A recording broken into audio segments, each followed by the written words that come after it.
మండలిలో మంత్రి సీతక్క కవిత మధ్య మాటల యుద్ధం జరిగింది. ఇచ్చిన 6 గ్యారంటీలను తుంగలో తొక్కుతూ ఈ బడ్జెట్ ను కాంగ్రెస్ ప్రవేశపెట్టిందని కవిత అన్నారు. కరప్షన్ కి మారుపేరు కాంగ్రెస్ అని విమర్శించారు. దీనికి మంత్రి సీతక్క స్ట్రాంగ్ కౌంటర్ ఇచ్చారు. ఈ రాష్ట్రం పరువు తీసింది మీరు, కాంగ్రెస్ అంటే త్యాగానికి మారుపేరని అన్నారు. గవర్నమెంట్ అనేది ఒక ట్రస్ట్ సెక్టర్ ఎంపిక చేసుకుంటుంది అధ్యక్ష. దాన్నే ఈ మొత్తం బడ్జెట్లో చూస్తే అసలు ట్రస్ట్ సెక్టర్ అనేదే లేదు అధ్యక్ష. అంటే ఒక విజనే లేదు ఈ ప్రభుత్వానికి, ఏ దిశగా వెళ్తున్నామో, అందరికీ ఎంతో కొంత అడిగిన వాళ్ళకి అడిగినంత ఇవ్వాలి అని అంటే దానిలో గవర్నమెంట్ ఫోకస్ ఏముంటుంది, మన ఆలోచన ఏముంటుంది? మనం సమూహాన్ని లీడ్ చేయడానికే మనకి ఈ పొజిషన్ ఇచ్చినప్పుడు అది లేకపోవడం కొంచెం బాధాకరం అధ్యక్ష.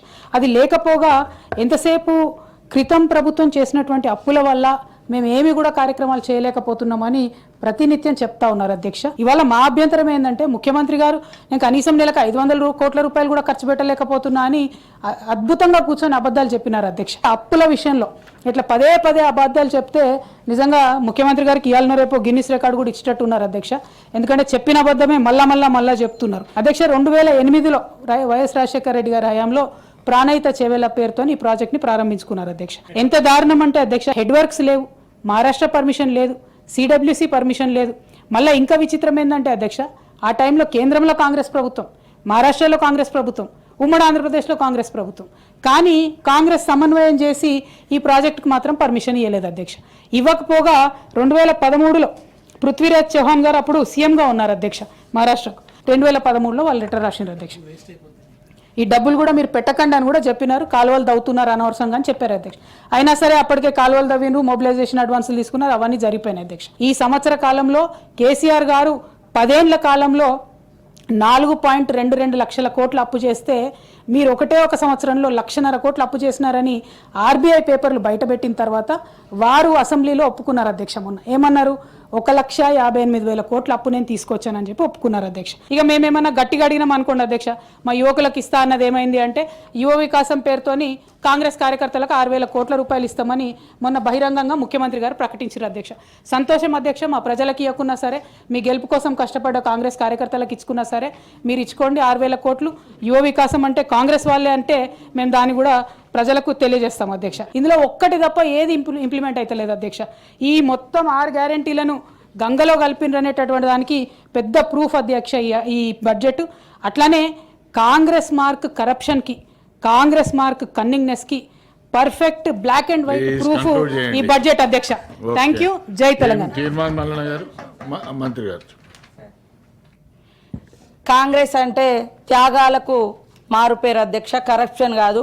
ఈ రాష్ట్రం పరువు మేము తీయలేదు, మీ కుటుంబం తీసుంటుంది, మీరు తీసుంటారు తప్ప మేము తీయలేదు. ఈ రాష్ట్రాన్ని అత్యున్నతంగా ఉంచాలనేదే మా ప్రభుత్వం యొక్క లక్ష్యము. ఇవాళ కాళేశ్వరం అంబిషన్ కరప్షన్ కావచ్చు, తరతరాలుగా వాళ్ళ కుటుంబాలకు పదవులు కావచ్చు, వాళ్ళ అధికారంలో ఉండాలనే ఉద్దేశం తప్ప మాకు అలాంటిది లేదు. అలాంటి ఏవైతే ఎలిగేషన్స్ పెట్టిరో అవి కవిత గారు వెనుకకు తీసుకోవాలని కోరుతా ఉన్నా సార్.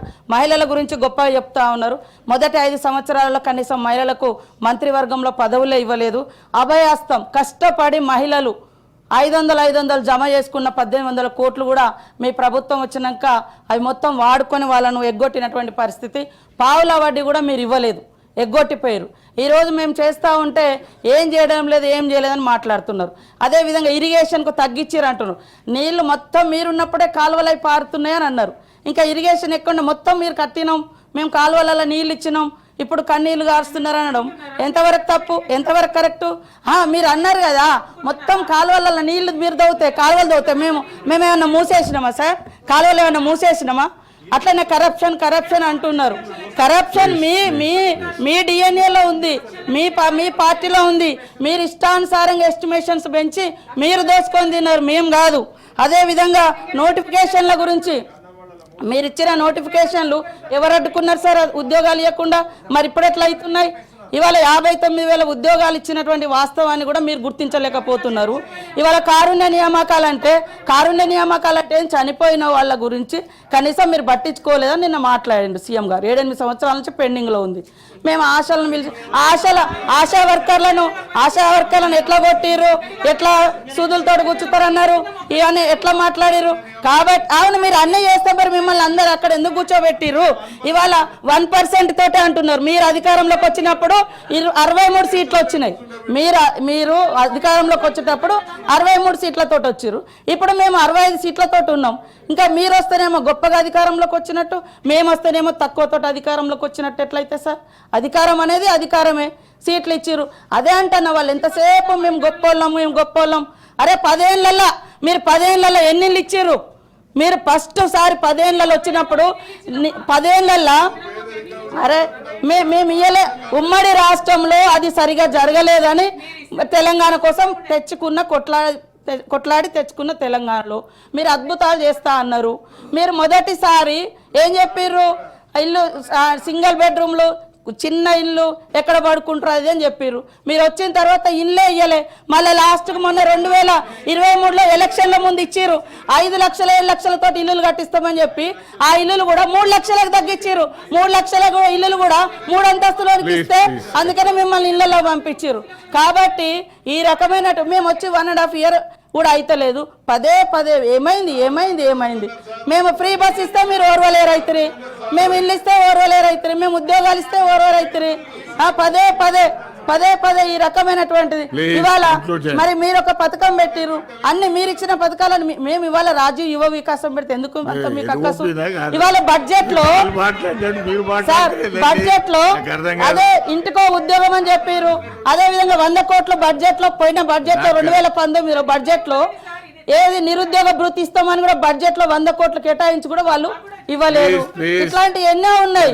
కాబట్టి కరప్షన్ లేదా రాష్ట్రం పరువు మేము తీయలే, వాళ్ళ పార్టీ వాళ్ళు తీసిరు. అందుకనే ప్రజలు అర్థం చేసుకున్నారు, ఆ రకంగా చేసారు. కాబట్టి ఇలాంటి తప్పుడు ప్రచారం, తప్పుడు మాటలతోటి సంకలు గుద్దుకోవడం మంచిది కాదని చెప్తున్నా. ఉన్న వాస్తవాలు మాట్లాడి అప్పులు కూడా FRBM ప్రకారం 4.5 లక్షలు పైగా తెచ్చిర్రు. మిగతా కార్పొరేషన్ లోన్స్ ఉన్నాయని మేము స్పష్టంగా చెప్తున్నాం. కార్పొరేషన్ లోన్స్ కూడా తెచ్చిర్రు, అవన్నీ కూడా బయట పెడతాం. అప్పుడు మీరు ఒప్పుకోండి. మరి మీ హయాంలో 7 లక్షల కోట్ల అప్పు అయిందా కాలేదు మేము చూపిస్తాం. సీఎం గారు బరాబర్ చెప్పిండు అప్పులకు అప్పులు వడ్డీలు కడుతున్నామని. అయినా కూడా అదే రకంగా మాట్లాడు. ఈ రాష్ట్రం పరువు మేము తీయలేదు, ఆడేళ్ల పరువు అసలే తీయలేదు మేము.